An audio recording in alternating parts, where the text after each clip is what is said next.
y una vez que te casas, cuando la persona con la que vives se va, es horrible. Sientes que te falta algo. Entonces, bueno, una semana dura, las cosas no me salían bien, he apretado todo el tiempo y no ha sido fácil. Luego la predicación me ha costado muchísimo hacerla, pero gran parte de esta semana dura ha inspirado esta predicación. Y la predicación, como veis, se llama Gracia y Misericordia. Y es una miniserie de predicaciones. Va a ser este domingo y el domingo que viene. Este domingo vamos a hablar de la gracia y el domingo que viene vamos a hablar de la misericordia. Y me parece que estos dos temas son súper importantes. Con regularidad en la iglesia, para las personas que nos hemos criado en la iglesia, solemos hablar de gracia y misericordia. Palabras relativamente normales del lenguaje cristiano, pero lamentablemente muchas de las veces ni siquiera entendemos qué es la gracia y qué es la misericordia. De hecho, últimamente yo utilizo mucho estas palabras porque me gustan mucho, pero a la hora de ponerme a estudiar fue como, uy, a lo mejor no estaba diciendo estas palabras con todo el conocimiento, con toda la profundidad que estas palabras tienen. Entonces, toda esta semana he intentado entender qué es la gracia y me he encontrado con muchos muros. Es un tema tan complejo que me ha resultado difícil, pero eso también me ha llevado a otro camino interesante, que es el que quiero compartir. Y para ello, me gustaría que si tenéis Biblias, ¿vale?, me acompañéis a Éxodo 34, ¿vale? Si no tenéis Biblias, podéis descargar la Biblia del móvil, ¿vale?, en la App Store. Y el versículo es 6 y 7. Éxodo 34, del 6 al 7.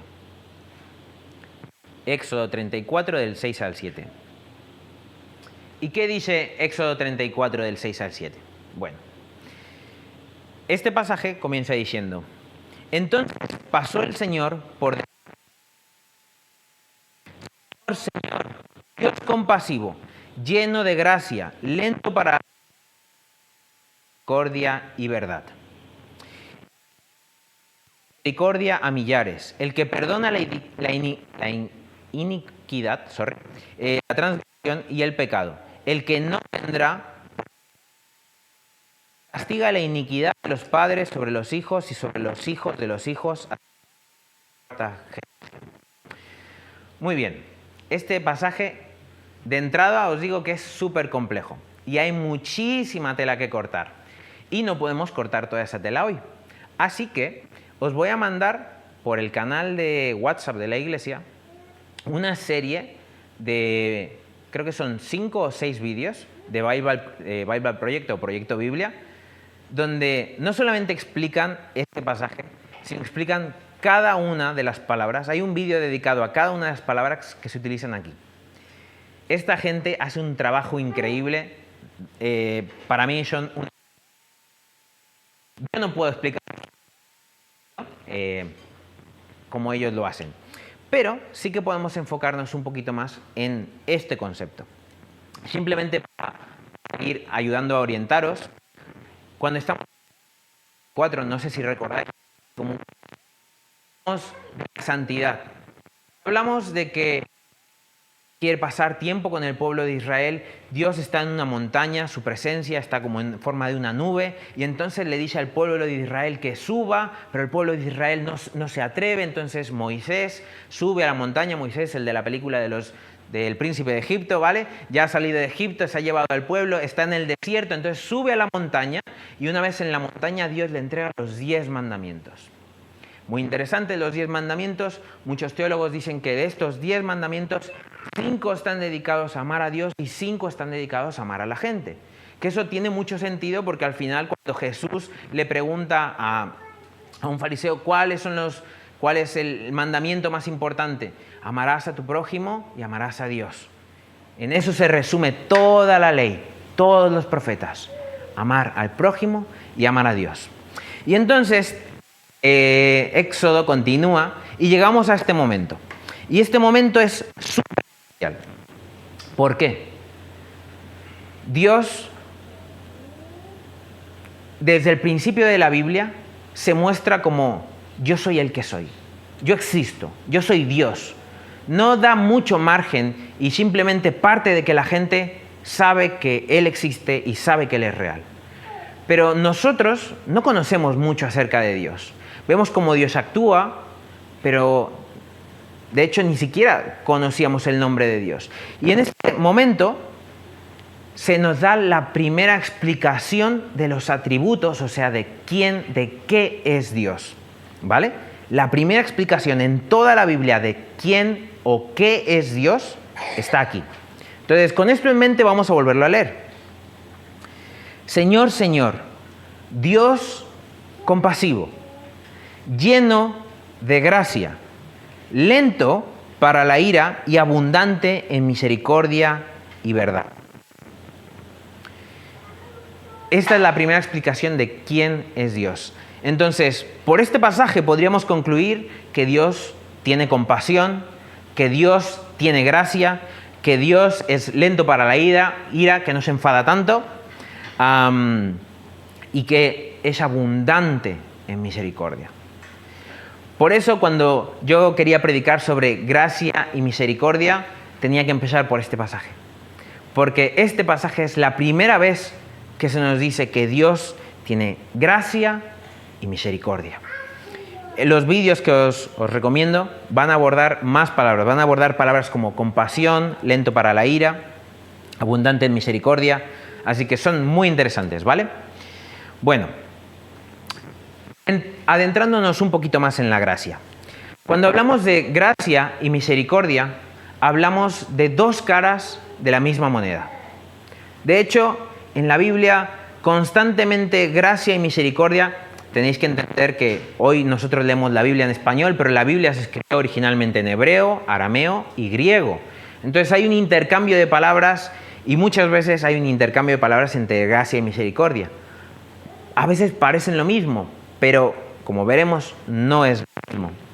Sin embargo, ¿por qué quiero decir que son dos caras de la misma moneda? Gracia y misericordia no es algo que Dios tiene. Gracia y misericordia es algo que Dios es. Y cuando nosotros hablamos de atributos de Dios, los atributos no son cosas que Dios tiene, son cosas que Dios es. Por eso, aunque la gracia y la misericordia no sean lo mismo, se parecen porque ambas son Dios. Y este concepto a mí siempre me rompe. Tenía un profesor en la facultad que siempre decía, el amor no es algo, el amor es alguien, es Dios. Y dice, el amor no solamente es una idea de un Dios etéreo, no, el amor se encarnó, se hizo hombre, tenía carne y hueso. El amor, ese concepto tan etéreo, tan metafísico, se encarnó. Pues podríamos decir lo mismo. La gracia y la misericordia no son simplemente conceptos etéreos, son alguien que en algún momento se hizo carne. Vivió la gracia y la misericordia. Y sé que es súper raro, sé que suena como, Aarón, ¿te has fumado algo? No. Pero eso es lo que nos dice la Biblia. Aún. La Biblia nos dice que Dios es esto. Y si Jesús es Dios, Jesús es misericordia encarnada. Jesús es gracia encarnada. Entonces, ok, hacemos caso a la Biblia. Vamos a suponer que la Biblia es cierta, vamos a suponer que Dios es real, vamos a suponer que Dios es gracia. ¿Qué es la gracia? Y eso os le pregunto a vosotros. ¿Qué es gracia? Chan, chan, chan. ¿Qué es gracia? ¿Ok? ¿Un regalo? No hay respuestas erróneas. O sea, sí hay respuestas erróneas, pero podéis decir lo que queráis. No pasa nada. Vale. ¿Un regalo? Muy bien. ¿Qué más? Algo que no se merece. Algo que no se merece. Muy bien. ¿Qué más?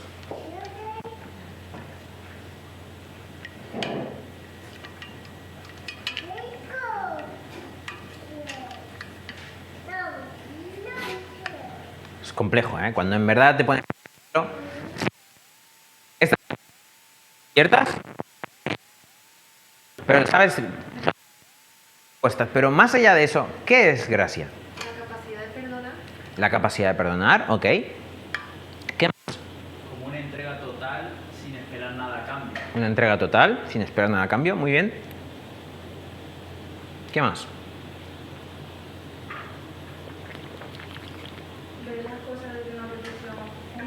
Es decir, no quedarte, por ejemplo, alguien hace algo mal y no te quedas en la superficie, sino que ves más allá y eso te hace ver ese sentido personal con gracia. Ok, muy bien. ¿Quién más? Última respuesta. Última aportación.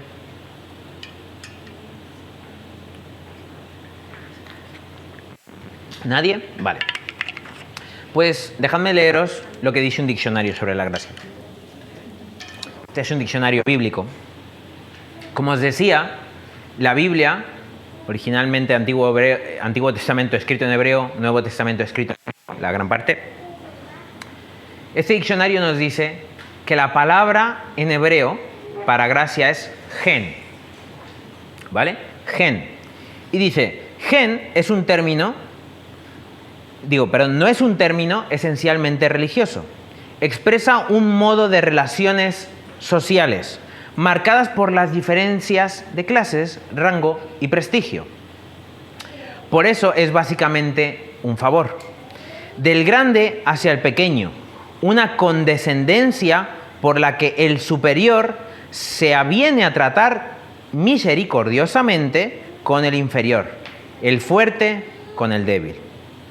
Y sobre gracia en el Nuevo Testamento, que gracia en el Nuevo Testamento es caris, se puede decir que se trata del hecho central con el que el apóstol Pablo explica la obra de Dios en el hombre y la respuesta que éste da a Dios. Os lo explico. Vamos a unir los dos conceptos. Gen, en el Antiguo Testamento, es si yo era un tío fuerte, si yo era un tío rico, si yo era un tío poderoso, y tú no eras nadie, chiquito, bajito, débil, ¿vale? Y entonces yo me acercaba y te trataba con generosidad, entonces yo estaba actuando, estaba haciendo una obra de gen, de gracia. O cuando alguien, digamos, alguien pobre, ¿vale? Llega una persona rica y le dice, mira, te regalo este anillo porque me parece, no que te lo merezcas, pero yo soy tan generoso, soy tan bueno, que te regalo este anillo. Eso sería un acto de gen, de gracia. Es difícil explicar qué es la gracia en palabras, pero hay un montón de palabras que podríamos utilizar para entenderlas. Gracia es un regalo, pero un regalo literal. De nuevo, un acto de gen. Te doy el anillo. Te está dando un regalo. Eso es un acto de gracia. El regalo es gracia en sí mismo, porque tú no puedes adquirir este anillo. Este anillo es carísimo para ti. Entonces, como te supera, este regalo es un regalo de gracia. Favor. ¿Por qué? Porque tú, de nuevo, no mereces este anillo. Tú no puedes alcanzarlo. Entonces, el regalo no solamente es gracia, sino que el acto de regalártelo es gracia. Pero también es clemencia, un privilegio. ¿Por qué? Si, por ejemplo, y de hecho, la Biblia, en el vídeo, si lo llegáis a ver, pone este ejemplo. Cuando Jacob y Esaú se vuelven a encontrar, uno le había robado al otro.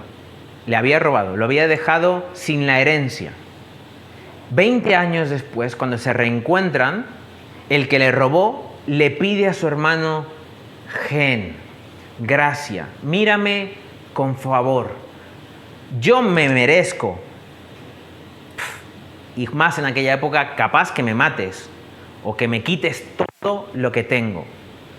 Pero el hermano le da gen, le da gracia. Entonces, la gracia vemos que no solo es un regalo en sí mismo, no solo es el regalo en un acto, sino que, como decía el diccionario, implica la superioridad. Cuando yo merezco partirte la cara porque eres una persona que me has hecho daño y yo no lo hago, tengo un acto de gracia, de favor, de clemencia. En este sentido, el Antiguo Testamento nos habla de constantes actos de gracia. Casi todo momento en la Biblia vemos que Dios tiene actos de gracia. Es muy fácil irnos con las narrativas de gente que no lee la Biblia y dice, no, es que Dios es un Dios malísimo, porque Dios manda matar gente, lo cual habría que estudiar un poquito mejor el contexto de la Biblia para antes de hacer ciertas afirmaciones a lo burro. Pero es justo esto. Cuando Dios le da los 10 mandamientos al pueblo de Israel, los 10 mandamientos, cómo tienen que vivir, ellos están rompiendo muchos de ellos. Cuando se los está dando, ellos están construyendo un ídolo y lo están adorando. Y Dios tiene gen con ellos y no los destruye. ¿Podría destruirlos? Sí, porque Dios es soberano. Como Dios puede hacer lo que le dé la gana y la gente le dio la espalda a Dios. Entonces, podía destruirlos, pero no lo hizo. Y constantemente les da tiempos de gracia. ¿Has fallado? No pasa nada. Continúa, continúa, continúa. Entonces vemos actos de gen. Pero cuando llegamos al Nuevo Testamento, vemos el acto de gracia más grande que ha habido en la historia. Un evento más grande, no puede haber algo más grande que este evento. ¿Por qué? Porque cuando Jesús viene y muere de manera injusta para salvarnos a todos, nos está dando un acto de gen, de caris, de gracia. No la merecíamos, Él no tenía por qué morir, lo hizo por gusto, porque Él es un ser superior, Él es un ser rico que tiene algo para nosotros que tú y yo no podríamos haber alcanzado jamás en nuestra historia, aunque nos esforzásemos. Entonces Jesús te lo da y no te pide nada a cambio, porque Él es gracia, te da un acto de gracia y al derramar su sangre para que tú seas salvo, te está dando la gracia. ¿Me explico? Se está dando a sí mismo la gracia derramada sobre ti. Y esto es muy difícil de entender. De hecho, me gusta la teología y una vez que empiezas a introducirte en entender la gracia en la teología, te encuentras con un vasto mundo de personas que intentan entender la gracia y es súper complejo porque las implicaciones de que un Dios te dé algo de manera gratuita, algo tan poderosa, sobrepasa el entendimiento humano. Y entonces, en teología hay tantas palabras para intentar describir cómo es la gracia, cómo funciona, que simplemente las he apuntado para que veáis el rollo tan complejo. Está la gracia operante, la gracia cooperante, la gracia irresistible, la gracia previnente, la gracia infusa, la gracia increada, la gracia creada. Todos estos son conceptos que utilizan teólogos y desarrollan para tratar de entender este concepto tan profundo, tan amplio. Y mucho de lo que estoy predicando hoy está basado en un libro de un autor que se llama Tozer. Y él escribió esto. Déjame leértelo. Pero por mi parte, solo me pongo en pie. Lo miro a él y digo, yo no sé. No sé cómo lo hizo o lo que significa todo esto más un bebé de 2 años. Que mira el rostro de su madre y dice, madre, ¿cómo llegué aquí? La madre sonríe diciendo, lo sabrás después. Ella sabe que un intelecto de 2 años no comprenderá.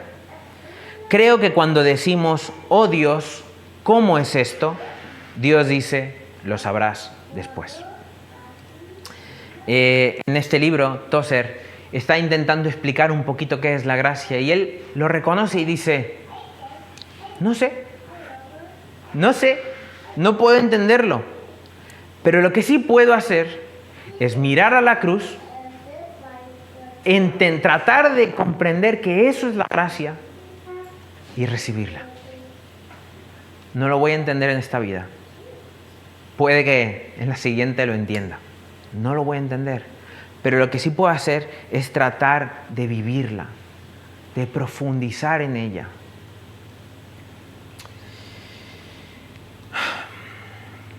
Déjame leerte un versículo de Romanos que dice: y la ley se introdujo para que abundara la transgresión, pero donde el pecado abundó, sobreabundó la gracia. Para que así como el pecado reinó en la muerte, así también la gracia reine por medio de la justicia para vida eterna, mediante Jesucristo nuestro Señor.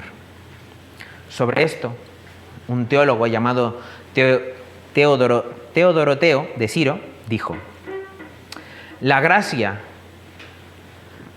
al concederle a los creyentes la justicia que es mediante la fe, tiene un dominio cuya duración no es igual que la del pecado, pues es eterno e infinito. ¿Qué quiere decir esto? Donde hay mucho pecado, como dice Romanos, donde abunda el pecado, sobreabunda la gracia. Nosotros podemos pecar contra Dios, con nuestro Creador, contra nuestro Padre, fallarle y darle la espalda. Pero nuestro acto de pecado es finito, es puntual, es momentáneo. Sin embargo, la gracia de Dios es eterna, existe antes del tiempo y existirá después del tiempo. Y te la da. No porque te la merezcas, porque de nuevo, un acto de gracia no es algo que tú mereces, es algo que simplemente se te da, te callas y recibes. No vas a decir que no a tal regalo, aunque gente lo hace. La diferencia entre el pecado y la gracia, pues eso, la gracia es eterna. Tu caída es puntual, pero la cruz y el sacrificio es eterno, dispuesto y disponible. Y ahora viene una buena pregunta. ¿Cómo vivimos la gracia? No la podemos entender. Conceptualmente podemos hacernos una idea, pero no podemos llegar a entender la profundidad. Pero, ¿cómo podemos comenzar a vivir este regalo disponible? Esta pregunta es la pregunta que me he estado haciendo toda esta semana. Toda esta semana he estado cansado, he estado triste por diferentes circunstancias, agobiado, enfadado porque las cosas no me salían bien. Pero a medida que vas estudiando un poco sobre la gracia, de repente hay un momento donde te planteas y dices: si este regalo es real y yo lo he recibido, ¿no debería ser mi vida diferente? ¿Tiene sentido? Y ahora te pregunto a ti lo mismo. Si eres un pobre desgraciado que no mereces nada, pero se te ha dado el regalo más caro, el acto de gracia más grande de toda la historia, de todo el universo, se te ha sido regalado a ti personalmente, no a un tú genérico, no, a ti personalmente, individualmente, se te ha regalado gracia. ¿Cómo deberías vivir?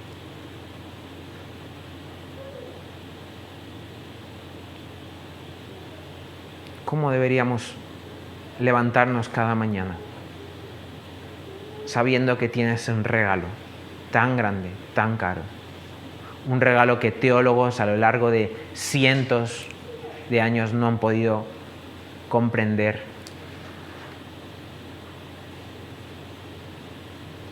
¿Cómo deberías irte a dormir? ¿Cómo deberías afrontar tus luchas, tus batallas, tus desánimos, que son válidos, son súper válidos. Con esto no estoy diciendo que no te puedas enfadar, no puedas estar triste.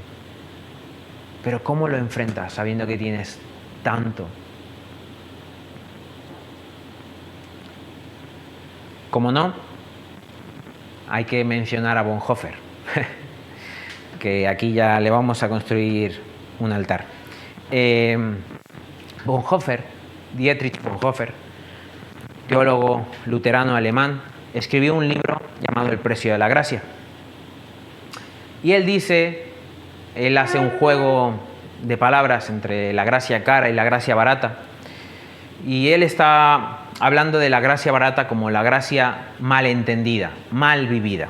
Y él dice esto: la gracia barata es la gracia como doctrina, como principio, como sistema. Es el perdón de los pecados considerado como una verdad universal. Es el amor de Dios interpretado como idea cristiana de Dios. Quien la afirma posee ya el perdón de sus pecados. La gracia barata es la justificación del pecado y no del pecador. Más adelante dice, la gracia barata es la predicación del perdón sin arrepentimiento. El bautismo sin disciplina eclesiástica, la Eucaristía sin confesión de los pecados, la absolución sin confesión personal. La gracia barata es la gracia sin seguimiento de Cristo, la gracia sin cruz, la gracia sin Jesucristo vivo y encarnado. Cuando Bonhoeffer habla, el pan sube, siempre, ¿vale? Y suelta algunas perlitas que vale la pena procesar poco a poco. La gracia barata es la gracia entendida como doctrina. Eso es un tortazo en la cara a queremos entender la gracia como matemáticas. La gracia solo se puede entender desde el corazón. La gracia no se puede entender desde el papel. La gracia solo se puede entender cuando tú la vives. Cuando tú la vives. Cuando te levantas por la mañana y reconoces que no la mereces, pero la tienes. Cuando vienes a la iglesia y te das cuenta de que todo lo que hacemos, todo esto, lo hacemos para intentar comprender a un Dios, alabarle, darle gloria y honra, y este Dios ya lo dio todo por ti. Todo. La gracia barata es la gracia sin la cruz. Es la gracia sin Jesucristo vivo y encarnado. Hablamos mucho en la iglesia de debemos de tener gracia, debemos vivir la gracia es un regalo, la gracia es un regalo inmerecido. Sí, muy bien, ¿y ahora qué? ¿Cómo cambia ese regalo inmerecido tu manera de vivir? ¿Cómo cambia ese regalo inmerecido el cómo te tratas a ti, el cómo tratas a otros, el cómo es tu relación con Dios? Y no nos engañemos, todos pasamos por ahí. Dios, no te entiendo. Dios, a veces eres tan injusto. Dios, ¿por qué pareces tan malo? Y nunca vamos a entender por qué la vida es difícil, nunca vamos a entender por qué la vida es injusta, no vamos a entender por qué existen enfermedades, guerra y pobreza. Pero en vez de enfadarnos con un Dios que te ha regalado toda la libertad del mundo y te ha regalado su gracia, ¿por qué no vivimos enamorados de eso? Enamorados de la cruz, enamorados de Jesús, enamorados de este acto de gracia. Eso debería transformar todas nuestras vidas. Pero tenemos que tener cuidado. Y algo que dice Bonhoeffer, pero me gusta mucho como también este versículo lo dice. En Tito 2, del 11 al 14, dice lo siguiente. Pues la gracia de Dios ha sido revelada, otorgando salvación a todos. ¿Ok? La gracia ha sido revelada, otorgando salvación a todos. Nos enseña a rechazar, y aquí viene la clave, el estilo de vida impío junto con los deseos de este mundo. Por el contrario, debemos vivir con sensatez vidas de dominio propio, que sean rectas ante Dios en presencia del mundo, mientras aguardamos la maravillosa esperanza de la aparición gloriosa de nuestro gran Dios y Salvador, Jesucristo. Pues Él se entregó a sí mismo por nosotros para podernos librar de toda nuestra maldad, para limpiarnos para Él, como un pueblo que le pertenece y que está dispuesto a hacer el bien. Muchas veces no solamente no comprendemos la gracia, sino nos creemos más listos que Dios y abusamos de la gracia. Creemos que abusamos de la gracia. La gracia, este regalo inmerecido, totalmente. No tienes que hacer nada para conseguir este regalo. De nuevo, no puedes hacer nada para conseguir este regalo. Se te ha sido dado. Pero a cambio, tú no puedes quedar igual. Si alguien te da un regalo bello y hermoso, tú no puedes coger y tirarlo a la basura. Porque entonces estás despreciando algo que es superior a ti. Algo de lo cual tú no eres digno. Eso es lo que hacemos todos nosotros. Cuando miramos a Jesús, miramos a la cruz, le damos la espalda y decimos, mejor lo hago a mi manera. No amo a mi prójimo, no amo a Dios. Y Dios te está pidiendo constantemente, y no soy profeta, te lo digo porque nos lo pide a todos, Dios te está pidiendo que cambies algo. Dios te está pidiendo que dejes un pecado. Dios te está pidiendo que ames a una persona. Dios te está pidiendo que perdones a otra persona. Dios te está pidiendo que te enamores más de Él, que lo busques, que te apasiones por Él, que sirvas. Y tú abrazas la gracia, la haces tuya y te metes en la cama y dices, esto es mío, esto es para que lo disfrute yo solo y sea feliz. No, amigo. No. La gracia es para que tú seas transformado. Cuando eres indigno, pero se te da algo digno, tú elevas, dejas de ser indigno, dejas de ser impuro y te vuelves algo más. Porque tienes algo de gran precio, tienes algo que los demás no tienen, tienes un regalo que tú no podías adquirir. No puedes volver a ser lo que eras antes. No puedes vivir como si esto no te afectara, porque entonces estás despreciando el regalo. Tozer sigue diciendo y dice, cuando Dios muestra gracia a un pecador, Él no está siendo dramático, está actuando como Dios, porque Dios es gracia. Él nunca actuará de otra manera, sino como Dios. Por otro lado, cuando ese hombre a quien la justicia ha condenado da la espalda a la gracia de Dios en Cristo y rehúsa permitirse ser rescatado, vendrá el tiempo en que Dios deba juzgar al hombre. Y cuando Dios juzga al hombre, actúa como Él mismo juzgando al hombre. Dios tiene muchísimos atributos. Dios no solo es gracia, Dios no solo es misericordia, Dios es justicia. Y Dios no es más o menos de una cosa. No, Dios es. Y Dios es 100% gracia, pero también es 100% justicia. Y si tú no recibes el regalo, vas a recibir justicia. Porque es lo que merecemos, ojo. No es como, tú no coges esto, ¡pah!, te aplasto. No. Es que ya debíamos haber sido aplastados. Es que ya deberíamos haber dejado de existir. Porque desde el momento en el que el ser humano decidió rebelarse contra Dios, Dios ya podía haber acabado con la humanidad. Pero no lo hizo. Estamos aquí. Al contrario, Dios va a ejercitar su justicia. Pero hasta que la ejercite, te está dando tiempo. Te está dando la gracia. Para que en vez de que recibas la justicia de Dios, recibas su gracia, su regalo, su favor, su clemencia, su misericordia. Como decía antes, Jesús es la encarnación de la gracia. Jesús, aunque curiosamente no habla tanto de ella de manera explícita, sí la habla de manera implícita.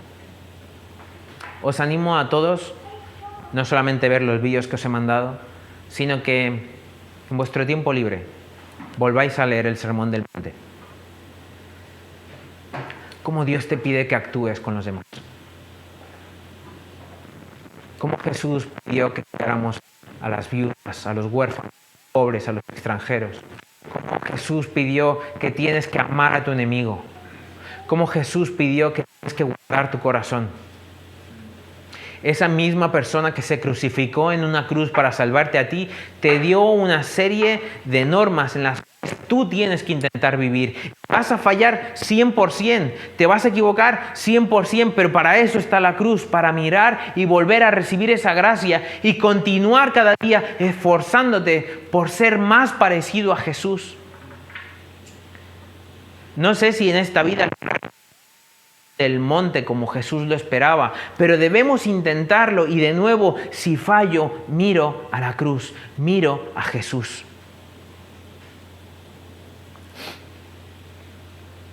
Jesús cuenta una parábola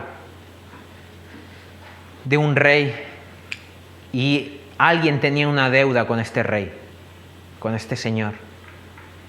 Y este hombre no tenía cómo pagar la deuda. Entonces este rey, este señor, tuvo misericordia de él y le perdona la deuda.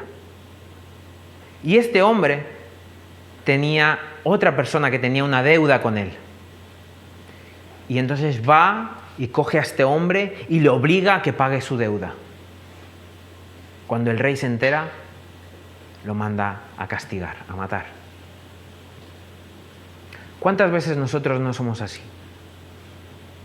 ¿Cuántas veces nosotros no hemos recibido la gracia inmerecida, ese regalo eterno, universal? Dios te ama, Dios te cuida, Dios es para ti. Y cuando sales de aquí, al primero que te hace algo, ¡ya! No eres tan diferente a esa persona. Si se te dio gracia es para que tú des gracia ahora a otros. No para que te la quedes.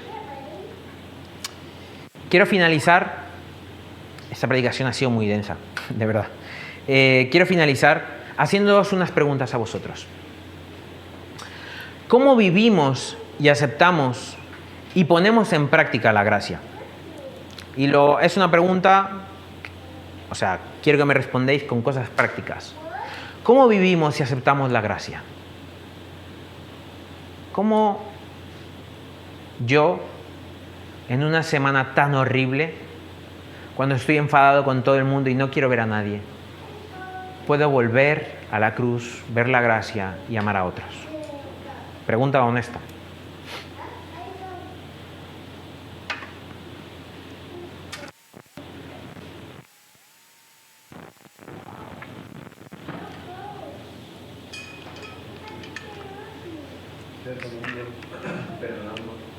Ok, gracias. Recordando de dónde nos sacó Dios, los momentos en los que nos recordó, cuando recibimos toda esa gracia. Gracias.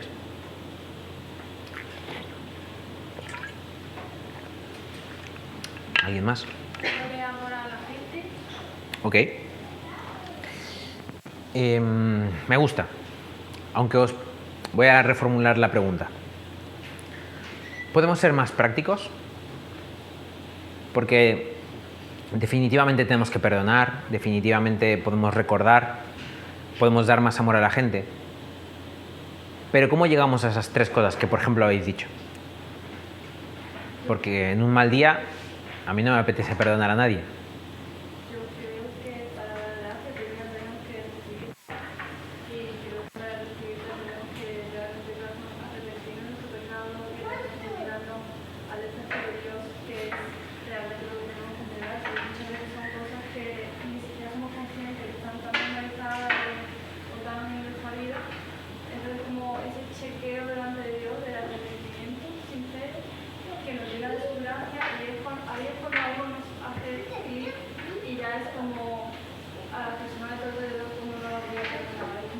te sale esa gracia, o al menos el Espíritu Santo te puso ese botón, y ya tú como que tomas la acción de dar esa gracia. Ok, gracias. ¿Alguien más? ¿Alguna idea? ¿Práctica? ¿Objetivo alcanzable? Para mí es la relación con Dios, 100%. Muy bien. O sea, cuanto más tiempo pasas con Dios, en intimidad, más transforma tu corazón. Yo hoy en día puedo decir que a lo mejor mucha gente me ha hecho daño, pero Dios ha transformado mi corazón de una manera que a mí solo me sale dar amor y gracia a la persona. Entonces, para mí en la intimidad con Dios, pasar tiempo con Él, conocer quién es Él, también dejar que transforme y trabaje contigo y tu carácter y tu corazón. Ok, pasar tiempo con Dios. Me gusta. ¿Algo más? Yo diría que cuando tú conscientemente o inconscientemente quieres hacer daño a una persona, yo creo que nos pasa a todos de alguna manera que cuando a veces te miras al espejo, ves, dices, oh, mira, hoy estoy bien, pero hay otros días que dices, uff, esto para arreglar aquí, o cosas como negativas hacia uno físicamente o las cosas que tú sabes que has hecho. Yo pienso que esto va a aplicar tanto para uno como para las otras personas, recordar quién soy en Cristo y como por ejemplo, soy hija de Dios, soy perdonada, soy coheredera, o sea, como cosas que a lo mejor a ti se te dificulte creer de lo que dice Cristo que eres por la gracia que se te ha dado. Y así es, y así como para ti es, también lo sería, en caso dado, para la otra persona que quieras o hacer daño consciente o inconscientemente. Bien, me gusta. ¿Alguien más? Yo creo que, hablando de mí personalmente, en mi vida lo que a mí me funciona es no tener que no tengo ganas de esto, no tengo ganas de lo otro, pero igualmente lo hago. Ahí está el punto, porque si lo hacemos solamente cuando nos nace, es lo fácil, ¿no? El hábito, no solamente de buscar a Dios, de pedir perdón, de recordar de dónde nos sacó, sino el hábito de incomodarnos, porque cada sociedad nos lleva, si no lo sientes, no lo hagas.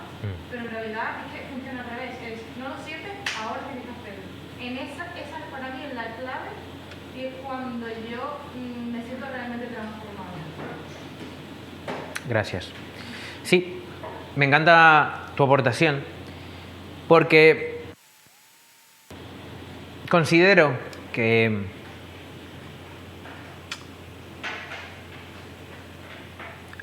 la vida va tan rápido y no solamente hablo de la vida física, sino el mundo cada vez va más rápido. Estamos llenos de información, pantallas, noticias, ruido, familia, gente que necesita esto, gente que necesita lo otro. Y no sé si sois conscientes de una cosa, pero si nosotros no vivimos la gracia de Dios, o sea, si nosotros no estamos aceptando esa gracia, aplicándola en nuestras vidas, viviéndola, encarnándola, nosotros estamos perdiendo. Estamos perdiendo gozo, estamos perdiendo bendición, estamos perdiendo estar en intimidad con Jesús, con Dios, con nuestro Creador.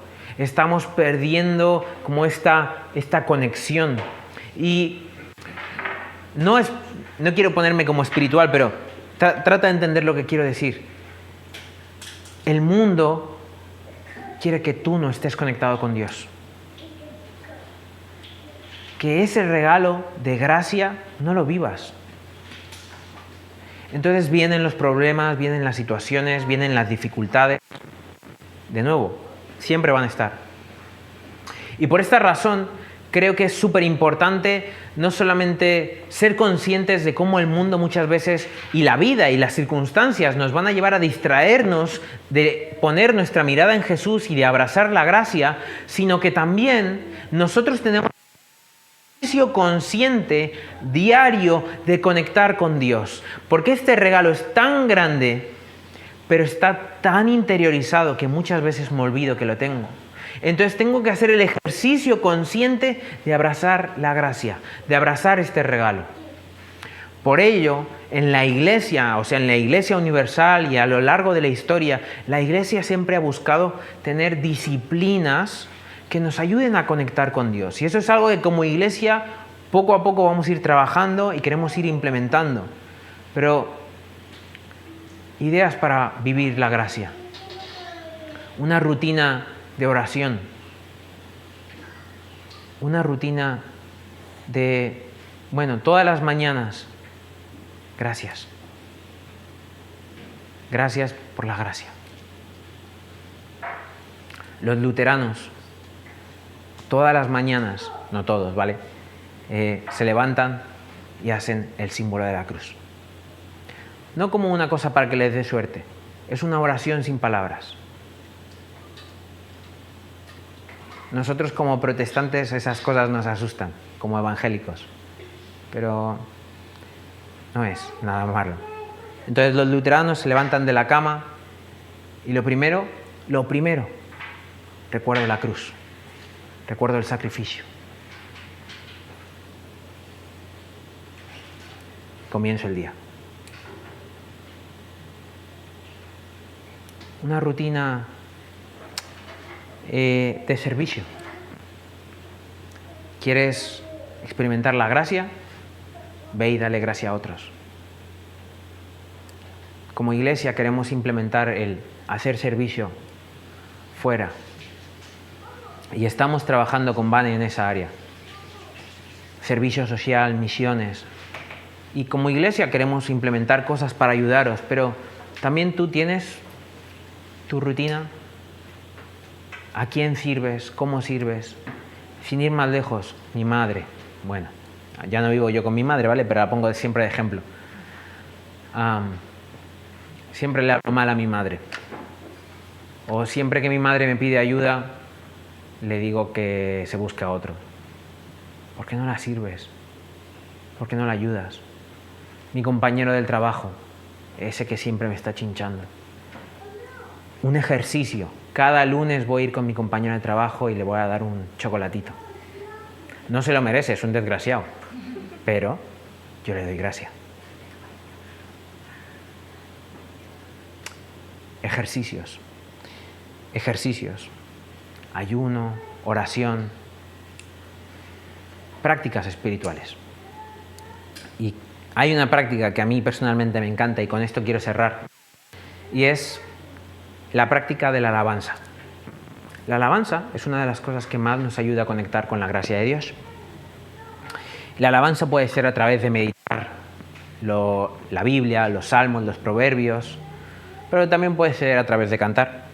Y hoy quiero poner una canción para que meditemos en la gracia. Y no podía ser otra canción que seguro que todos habéis escuchado. Se escribió en 1772. Tiene ya algunos cientos de años. La escribió un hombre llamado John Newton, un ex comerciante de esclavos.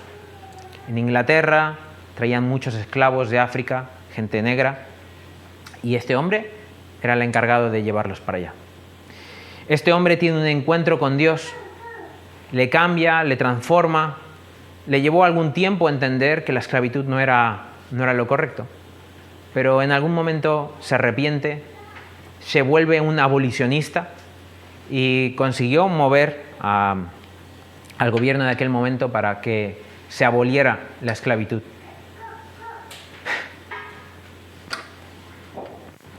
Un hombre que recibió gracia y la entendió tan profunda que buscó dar gracia a otros. Y lo hizo tan bien que cambió un momento en la historia. Un hombre inspirado por la vida y la obra de Jesucristo. Y escribió esta canción, Amazing Grace, Sublime Gracia. Me gustaría que la escucháramos y que pudierais meditar, orar y pedir que Dios nos ayude esta semana a profundizar en la gracia y a poder vivirla.